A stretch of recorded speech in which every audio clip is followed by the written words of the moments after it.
Entonces, para poder proteger toda esta celularidad de los vasos sanguíneos que hay en este tejido conectivo y por tanto del sistema inmune, estas células de la granulosa externa, en la base externa, generan colágeno 4.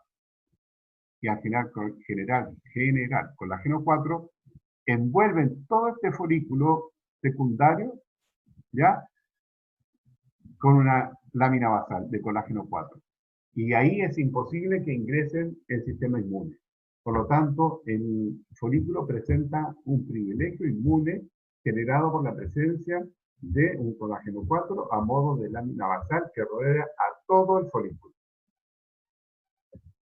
Fíjense entonces, aquí tenemos el ovocito, el núcleo, el citoplasma, lo blanco que hay aquí corresponde a la zona pelúcida. Esta célula, primera corrida de células, es la corona radiata y las células de la granulosa. ¿Se fijan? Aquí hay varias capas, no hay espacios, llenos de líquido o antro, por lo tanto es multilaminar. Primario, multilaminar. Y el tejido conectivo externo, fíjense, aquí, las células externas pasan a organizarse en la periferia como en la tangente, formando la teca interna. Y esas afuera las fibras, formando la teca externa. Fíjense entonces aquí, ¿qué tenemos? Destruido el mesotelio. Folículos primordiales en nidos. Folículos primarios unilaminares.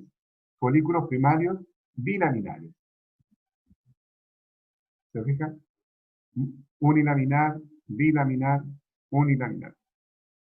Estroma, fibroelástico propiamente tal. Y el resto pueden ser cualquier cosa, un vaso linfático, sanguíneo, etc. Fíjense entonces, aquí tenemos, aquí, un folículo primario unilaminar. En cambio, aquí ya hay espacios. Se fijan, hay espacios, uno grande espacio, pero hay aún espacios pequeños. Y eso corresponde entonces a un folículo secundario. Mientras tenga espacios pequeños, aunque tenga uno grande, sigue siendo un folículo secundario.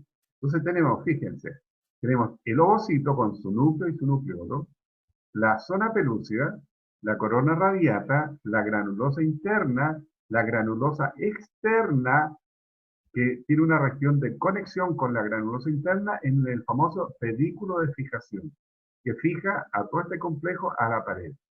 Y cuando se construye la granulosa externa, aparece la lámina basal, que aquí no está teñida, pero ya saben que existe, que separa todo este complejo del tejido conectivo subyacente que tiene vascularización. Y esa lámina basal, ¿cierto?, que lo separa, genera el privilegio inmune para que todo este ovocito no sea reconocido por el sistema inmunológico de la mujer que lo contiene, porque ya es un elemento que tiene crossinoide. Entonces ya tiene una expresión génica distinta. Entonces, ahí nace el privilegio inmunológico. Y por fuera, la teca interna y la teca externa.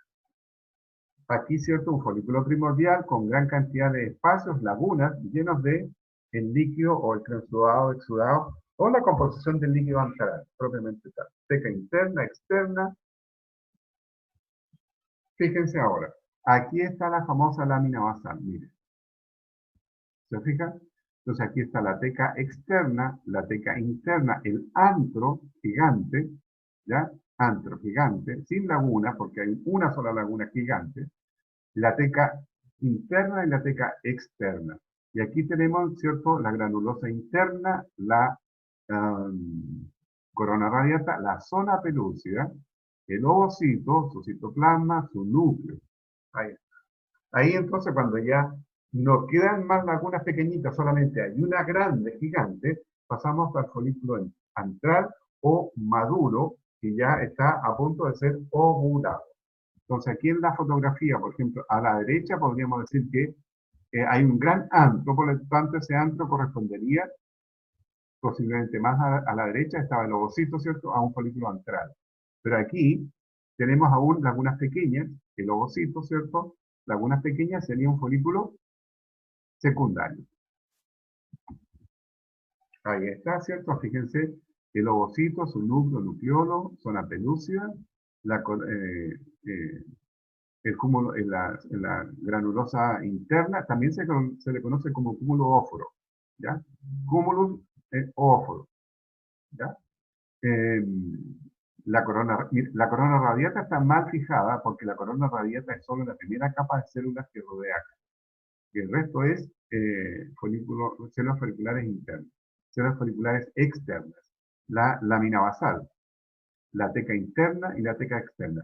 ¿Por qué es tan importante esto? Porque estas células de la granulosa externa más las células de la teca interna van a construir posteriormente la glándula del ovario, que es el cuerpo lúteo. Y ambas, una vez que ocurre la ovulación de este ovocito, esta célula granulosa y externa y esta célula de teca interna se organizan plegadas en la misma disposición, se pliegan, ¿cierto? Y comienzan a comer gran cantidad de colesterol para pasar al estado de androstenediona y de la androstenediona pasar a la síntesis común de los esteroides y en este caso para resultar con la secreción de progesterona. Ahí está, el aumento, fíjense, la lámina basal está aquí, la granulosa externa con las células foliculares, ¿ya? Y la teca interna, vascularizada, muy celular, y acá está la teca externa con gran cantidad de fibras. Y ahí está el privilegio inmune. Aquí en estas imágenes quiero yo destacar en azul la zona pelúcida. La zona pelúcida está formada básicamente por tres tipos de glicoproteínas, que es la ZP1, la ZP2 y la ZP3. Y en esta, como este ovocito al ser ovulado sale, todo este complejo, zona pelúcida y ovocito salen como óvulos. ¿Ya? Entonces, si vinieran los espermatozoides, se van a encontrar con la zona pelúcida. Entonces, una de las proteínas de la zona pelúcida, que específicamente es la ZP3, esa es amiga de los espermatozoides. Tiene elementos moleculares que reconocen a los espermatozoides y lo traen, se pegan a él y le inducen la reacción exosómica. Y así el espermatozoide es seleccionado para pasar al espacio perivitelino. Y ahí depende de otras características y seguimiento, ¿cierto? Si ese espermatozoide fue el único o varios, entonces si es el único, seguramente se va a pegar a la membrana plasmática del ovocito. Pero si son varios, hay otros mecanismos para evitar la poliespermia. Pero esa es una pelúcida así, ya genera una banda de selección de espermatozoides. ¿Ya? De espermatozoides que no tengan la misma mirada, que me refiero a las moléculas de reconocimiento intercelular. ¿Ya? Si no vienen íntegros en la calidad de esas moléculas, no van a ser reconocidos por la zona pelúcida y viceversa. ¿Ya? Fíjense entonces, una vez que se produjo la ovulación, en el ovario quedó una herida. Y esta herida, toda esta porción, fíjense que está todo plegado. ¿Ya? Entonces, el plegamiento que va desde el estroma hacia adentro son las células de la teca interna y lo que está claro al interior son las células de la granulosa interna. Y ambas van a modificar la síntesis del colesterol para poder producir progesterona. Aquí se forma entonces en un principio una estructura glandular que es el cuerpo lúteo. ¿Ya? Una de las bases iniciales también de este proceso es generar una cicatrización adecuada con la reabsorción del coágulo que se formó al momento de la ovulación. Entonces hay muchas moléculas involucradas en esta organización, citoquina, interleuquina, factores de coagulación, etc. Entonces, si el útero, y todo lo que está ocurriendo aquí, recuerden la vascularización del ovario útero, lo está sabiendo el ovario. Entonces, si se está produciendo progesterona en el ovario, luego en el útero se va a producir otras hormonas, ¿cierto? Que van a generar un mensaje al ovario. Entonces, si en el útero no hay anidación, no hay implantación, eso lo va a saber el ovario rápidamente. Y se genera la síntesis entonces de una hormona que son las prostaglandinas de la línea F2-alfa. Y esas prostaglandinas, ¿cierto? Van a ir al ovario y le van a decir, ¿sabes qué? Olvídate de la ruta de la progesterona. Y van a romper bioquímicamente la función de este cuerpo, ¿cierto? Porque no hubo fecundación, no hubo la hormona llamada prostaglandina F2-alfa. Entonces, este folículo va a dejar de producir progesterona, ¿ya? Va a volver a 30 días otro ovocito a hacer el mismo cuento, ¿ya? Entonces, Como no es, por lo tanto, no es un cuerpo lúteo de fecundación, por lo tanto se le llama cuerpo albicans, ¿ya? Porque el cuerpo lúteo de fecundación tiene que estar funcionando por lo menos 3 meses durante el desarrollo por fecundación del feto humano, del embrión feto humano, ¿ya? Porque es dependiente de la progesterona. Ya todo el desarrollo inicial del embrión feto humano es dependiente de progesterona, por lo tanto, ahí está el cuerpo lúteo durante todo ese periodo. Y un cuerpo lúteo que ha pasado por ese periodo es un cuerpo lúteo mucho más grande, ¿ya? Entonces, aquí por eso se le llama cuerpo albicans. Entonces, nosotros teníamos el desarrollo endocrino y el desarrollo folicular en el ovario, quien entrega un ovocito al oviducto, ¿ya? El oviducto es el sistema de conducto, ¿cierto?, que transporta el ovocito hacia el útero. También son estructuras cavitarias pelvis bajas, o sea, abdominales. Entonces, toda la envoltura está dada por un mesotelio, ¿ya? El mesotelio externo. Pero el interior es un conducto, tiene un sistema de espacios, de tubos, ¿ya? Por lo tanto, hay otro epitelio que le reviste desde el interior. Y es un epitelio simple, cilíndrico, con células secretoras y células ciliadas. Entonces, en la primera porción, en contacto con el ovocito, aquí no es que el ovocito salga del ovario, entre el oviducto y viaje aceleradamente para llegar al útero. No. Ese viaje, ese transporte del ovocito por el oviducto debe ser pausado, ¿ya? Debe tener sus tiempos. Y para generar esa regulación de los tiempos, fíjense lo que ocurre. La primera región del oviducto en contacto con el ovario, ¿ya? Discontinuo, en contacto discontinuo con el ovario, o sea, no es continuidad de tejido, solamente por cercanía. Fíjense, el epitelio o la mucosa, el epitelio más el tejido conectivo, que reviste internamente este conducto, genera gran cantidad de pliegues, dando el aspecto de un laberinto. Entonces, el ovocito entra en esta región y tiene que ir sorteando el laberinto, y eso lo enlentece en el ascenso. Y así se regula. ¿Por qué? Porque si la mujer ha tenido, por ejemplo, una eyaculación intravaginal, los espermatozoides se eyaculan en esta región, en el trasfondo vaginal. Entonces, hay espermatozoides que deberían ir al encuentro del ovocito en este camino, ¿cierto?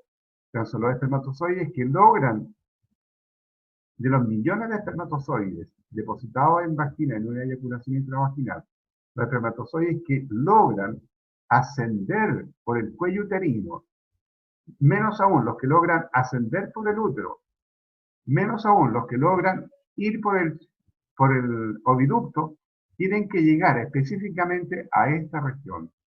Esta región conocida con el nombre de ámpula, ¿ya? Con la región el nombre de ámpula, es el nombre de esta región. Y solamente en esta región ocurre la fecundación, o sea, el ovocito viene por este laberinto, ingresa y llega a esta región. Esta región es mucho menos laberíntica, o sea, la mucosa que que reviste el oviducto internamente presenta mucho menos pliegues, ¿ya? Mucho menos pliegues, y esos pliegues se reducen y se deja un lumen casi liso cuando ingresa al útero. Entonces, aquí el ovocito llegó, y los espermatozoides ascendieron hasta aquí. Y aquí ocurre la fecundación. Entonces, una vez que el ovocito fue fecundado, comienzan los primeros estadios de desarrollo embrionario. O sea, primero fecunda, se termina la fecundación, llevamos 6 a 24 horas, ¿ya? Y continúa el estado de multiplicación de las blastómeras, estado de mórula, blastoquiste, embrión bilaminar, ¿cierto? Y como blastoquiste llega acá para caer al útero. Y aquí tenemos entre 5 a 7 días post fecundación, ¿ya? Pero sí, el ovocito por ese motivo, ¿cierto? Llega aquí a encontrarse con los espermatozoides, lo más probable es que no ocurra fecundación, o si lo hay, existan microabortos. De la misma manera, si ocurre acá, con riesgos evidentes. Si la fecundación ocurre aquí, por ejemplo, en esta región, el embrión puede caer a la cavidad abdominal y adherirse a las vísceras, ¿ya? Evento que va a generar muchísimo dolor, discrepancias en opiniones médicas y abortos, ¿ya? Porque el embrión no está diseñado para fijarse a una víscera, a una víscera propiamente tal. Si la fecundación ocurre aquí, por ejemplo, este epitelio no está preparado para generar todas las señales bioquímicas que están en la región ampular. Por lo tanto, aquí lo que se ha visto es que hay muchas implantaciones del embrión, el embrión que debiera implantarse en la pared del útero, se implanta aquí, ¿ya? Y ahí tenemos los embarazos tubáricos, ¿ya? Lo normal es que entonces la fecundación ocurra en la región ampular, comienza el desarrollo embrionario, ¿cierto? Y posfecundación en el día 5 o 7, el embrión caiga al útero. Y como el útero está sabido en detalle y al instante de cuál es la endocrinia del ovario, el útero sabe que cuando cae el embrión aquí, debe abrir una ventana bioquímica para que el embrión entre al endometrio. Y eso se llama periodo de ventana, ¿ya? Que es el periodo de tiempo en el cual solamente una porción del útero, generalmente la porción dorsal del cuerpo del útero, ¿cierto? Genera un área de la mucosa del útero que recepciona al embrión, ¿ya? Ese periodo de recepción dura 2 a 5 horas, ¿ya? Y es una región específica. Si el embrión demora más de esas 5 horas, no va a haber ventana. Si el embrión llega antes de las 2 horas, tampoco va a haber ventanas. Por lo tanto, van a haber abortos, digamos, espontáneos simplemente. Entonces, para observar o mostrar, digamos, lo laberíntico del oviducto. En la primera región, el lumen es altamente laberíntico. Estos laberintos se generan por los pliegues de la mucosa, epitelio más tejido conectivo. Fíjense, cuando estamos terminando la región ampular, el laberinto es mucho menos, el lumen es más simple. Y cuando estamos a la entrada del útero, a la región intramural, fíjense, no es liso, pero va camino allá. Histológicamente, fíjense, arriba, en blanco y negro, tenemos la región de los pliegues, la región ampular, ¿cierto? En donde ahí se observan los pliegues, la mucosa propiamente tal, con su tejido conectivo, y como tubo, tiene en su periferia tejido muscular, ¿cierto? Tejido muscular liso que le reviste una capa circular interna y una capa longitudinal externa. Y por fuera está la mucosa, que es un mesotelio, ¿ya? Hay en esta región abundantes vasos sanguíneos, sobre todo cuando se hacen los pliegues de los mesotelios, ¿ya? Pero al interior, fíjense aquí, gran cantidad de oviductos, de pliegues en el oviducto. A mayor aumento, fíjense, aquí está el epitelio ciliado, que es cilíndrico, ¿ya? Entonces, el oviducto presenta un epitelio simple, una capa, ciliado, forma, ¿ya? O sea, cilíndrico, con cilios, y células secretoras, ¿ya? Con células secretoras. Aquí hay células ciliadas, fíjense, y células secretoras. Células ciliadas y células secretoras. Aquí están ciliadas y secretoras, ciliadas y secretoras. Las ciliadas y las secretoras. Y el tejido conectivo y en conjunto forman la mucosa, el espacio del oviducto. Entonces, ¿qué epitelio reviste el oviducto? Un epitelio simple, cilíndrico, ciliado con células secretoras. Altamente laberíntico, fíjense entonces, la adventicia de este órgano como conducto es altamente vascularizado. Gran cantidad de tejido conectivo. Y aquí las musculares. Ahí está un pliegue, ¿cierto? Con su epitelio, propiamente tal. Menos plegamiento. ¿Se fijan? Ya nos vamos alejando del ovario y vamos acercándonos al útero. O sea, estamos en la región seguramente ampular. La cantidad de pliegues es menor, por lo tanto, el laberinto es más simple. Más simple aún, ¿cierto? Y a la derecha abajo, ¿cierto? Ya estamos entrando al útero, en donde el lumen se ve prácticamente limpio. ¿Se fijan? Ya los pliegues se hacen gruesos y en poca cantidad y más bajos. El laberinto ya es más simple. Ahí están los componentes, ¿cierto? De la túnica mucosa. Recuerden que la mucosa es el epitelio más el conectivo. Luego hay una submucosa muy delgada, ¿cierto? Que separa la mucosa de la pared muscular, ¿ya? Con el tejido muscular liso en 2 capas, ¿cierto? Y hacia afuera, a la cavidad abdominal, la serosa o mesotelio propiamente tal. Aquí tenemos microscopía electrónica de barrido, ¿cierto? En donde se encuentran los cilios, o sea, las células ciliadas, ¿ya? Células secretoras, células ciliadas. Células ciliadas, células secretoras. Fíjense entonces, aquí está el mesotelio, ¿cierto? Que lo expone, digamos, a la cavidad abdominal. Y el tejido conectivo subyacente con gran cantidad de vasos sanguíneos, venas y arterias, perdón, vénulas y arteriolas. Ahí está nuevamente el mesotelio, ¿cierto? Un epitelio simple plano, característico de los mesotelios. Entonces, ¿qué está pasando en el útero? En el útero, vamos a mirar esto arriba. En el útero, fíjense, cuando ocurrió una ovulación, ¿cierto? Y hay menstruación, y ya no hay un cuerpo lúteo. El endometrio del útero se encuentra así. Un epitelio simple cilíndrico. Algunos necesitan que algunas células cilíndricas podrían tener cilios. Yo no los he visto nunca, pero para que si lo leen en algún libro. Entonces, en este estado, cuando el endometrio está recién reparándose después de una menstruación, ¿cierto?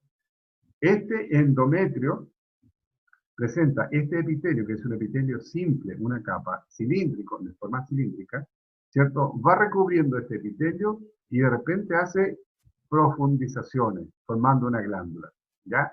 Pero desde la base del endometrio, naciente desde la fibra muscular o miometrio, de esa capa, ¿cierto? Se reparten vasos sanguíneos que emergen hacia el endometrio. Y en ese endometrio están estas arterias, ¿ya? Se fijan que estas arterias tienen giros como espirales, que se llaman arterias espiraladas, ¿ya? Entonces, estas arterias espiraladas, junto con las venas espiraladas, tienen que ir creciendo con más espirales. Pero en ese crecimiento, el endometrio va depositando gran cantidad de matriz extracelular y gran cantidad de fibroblastos y gran cantidad de estas profundizaciones epiteliales que van a formar las futuras glándulas del útero, glándulas uterinas. Entonces, esa endometrio se organiza con las arterias espiraladas, las glándulas rectas, generalmente son rectas, ¿cierto? Y el epitelio que le realiza. Para que ocurra este proceso, ¿cierto? El ovario no debe tener cuerpo lúteo. Por lo tanto, las células de la granulosa o las células del estroma, ¿cierto? Tienen que estar sintetizando estrógenos, ¿ya? O sea, la hipófisis le está mandando la señal al ovario, al útero y al útero, porque paralelamente en el útero, en el ovario están sintetizándose los estrógenos y van los efectos sobre el útero, ¿cierto? Por señal de la hipófisis. Entonces, en el endometrio, por efecto de los estrógenos, se genera esta proliferación de células, proliferación de tejidos, proliferación de vasos sanguíneos, y se va reconstruyendo el espesor del endometrio. Todo este periodo, ¿cierto? Se conoce con el nombre de periodo proliferativo, ¿ya? Y es predominante de las hormonas estrógenos, ¿ya? Si en ese estado, digamos, nosotros, o la mujer en este caso, recibe en ese momento un pic de LH, la LH le va a indicar al ovario, ovule. Y en el ovario va a estar la herida, se va a formar un cuerpo lúteo. ¿Y que va a sintetizar el cuerpo lúteo? Progesterona. Al instante lo conocen estas glándulas, lo conoce el endometrio, y fíjense, las glándulas con predominios de estrógenos se hacen como glándulas rectas y profundas. Y el endometrio es un tejido conectivo ordenadito. Pero cuando llega la progesterona, le dice a las células que forman las glándulas, vamos a trabajar, sintetice todo lo que es el moco o la mucosa, la secreción mucosa del ovario, del útero, ¿ya? el útero necesita tener un revestimiento mucoso para poder recepcionar, prepararse para recepcionar el embrión. Entonces, estas glándulas, ¿cierto?, están trabajando tanto que se desordenan en la forma y se hacen como tortuosas. Entonces, y las arterias espiraladas, ¿cierto?, están proyectadas casi hasta la cima, ¿ya? Entonces, en este momento, ¿cierto?, está recibiéndose la influencia de la progesterona y la mucosa con las glándulas sintetizan gran cantidad de líquido mucoso en la superficie libre del lumen del útero, ¿ya? Para preparar esta mucosa a la recepción del embrión. ¿Se fija?